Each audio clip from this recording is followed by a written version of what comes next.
asong bulinggit na akala mo napapanood lang sa cartoons. Meron pala sa totoong buhay. Yan ang teacup dogs ng dog shop owner na si JC. Shorter snouts, bigger eyes, at mas sweet talaga sila. Very, very clingy. Very attention seeker. And of course, very handy. Very handy. Kahit saan mo sila dalhin, pwede. Teacup dogs kung tawagin ang mga asong mas maliit kaysa sa karaniwan. Kadalasan sila ang runt o pinakamaliit sa magkakapatid. Ilan sa mayroon sila dito sa JC Dog Republic ang Pomeranian, Maltipoo, Maltese, Yorkshire Terrier, at Cavalier King Charles. Ang pagiging teacup po ay isang abnormality.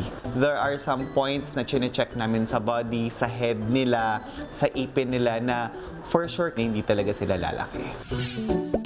Kung mula sa hindi tamang pag-breed, posibleng magkaroon ng mga sakit gaya ng enlarged heart at marupok na buto ang teacup dogs. Kaya siguraduhin may sapat na research at ethical breeder dapat ang pagkukunan.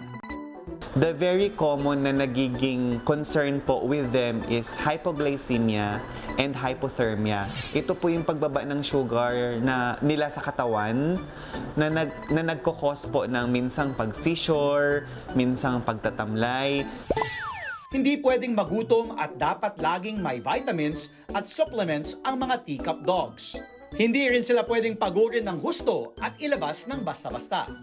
Kailangan maging extra careful kasi we don't treat them as toys. Since mahina po ang immune system nila, baka mamaya meron silang mapick sa daan na mag-cause ng bacterial or viral infection.